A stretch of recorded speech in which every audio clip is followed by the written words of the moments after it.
Hello and welcome to China Shortcuts, the European Chamber's weekly catch-up on China's business landscape. This episode was recorded on 25th March 2026.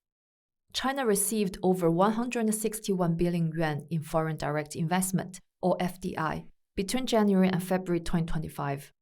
This represents a drop of 5.7% year-on-year, slightly larger than the 5.6% drop recorded a month prior.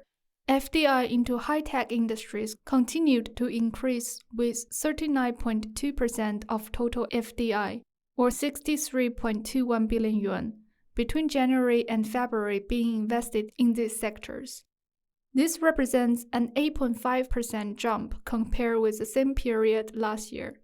Similar to last month's figures, FDI into R&D and design services and computer and office equipment manufacturing were again the strongest subsectors, with respective increases of 171.8% and 84.1% year-on-year.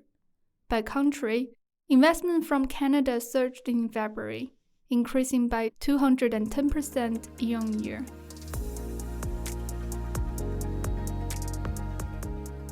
Production at industrial enterprises above the designated size in China expanded by 6.3% in the January to February period, the highest rate in 3 months.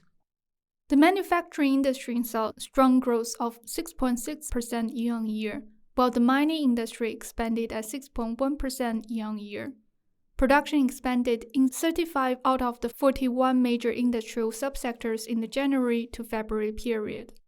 Particularly strong growth was recorded in computer, communication, and other electronic equipment manufacturing at 14.2% year-on-year, and electrical machinery manufacturing at 8.9% year-on-year. The automobile manufacturing sector performed weakly, with overall production dropping 9.9% in the January to February period. Production of new energy vehicles, previously a driver of growth, declined by 13.7% year-on-year. However, this could be a positive sign given that the sector has suffered from unsustainable competition driven by overproduction. EU Commissioner for Trade and Economic Security, Maroš Šefčovič, is set to raise European concerns about China's surging exports and industrial overcapacity at the upcoming World Trade Organization or WTO talks in Cameroon this Thursday. At the press conference on Monday, Šefčovič said that the WTO requires serious reform, noting that significant shifts in the global trade environment have created the need for changes to members' rights and obligations with the aim of ensuring that issues like overcapacity, unlevel playing fields, and non-market policies can be addressed adequately. Šefčovič highlighted the need for new governance models to address long-standing limitations in the WTO's dispute settlement system, and indicated that the EU would look to bring more countries into the multi-party interim appeal arbitration arrangement as a complementary mechanism. China has issued revised regulations on conduct standards for leaders of state-owned enterprises or SOEs to strengthen oversight mechanisms with the aim of preventing corruption.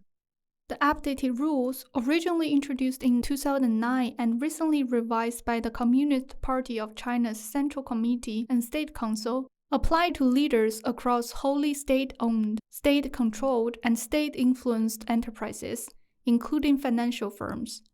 The regulations mandate annual reporting, regularly party-led oversight, and the integration of audit and regulatory supervision. Special provisions address anti-risk measures for overseas operations and tighter exit controls for departing leaders.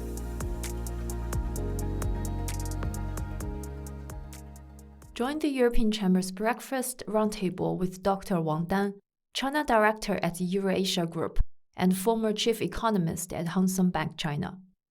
At this breakfast roundtable, Dr. Wang will discuss the structural changes currently reshaping China's economic trajectory, exploring the complex interplay between weakening domestic demand and persistent industrial strength.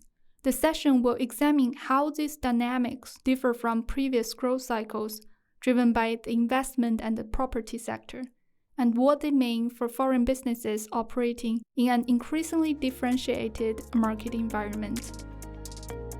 Thanks for listening, and don't forget to tune in again next week. In the meantime, please find useful links in the episode notes.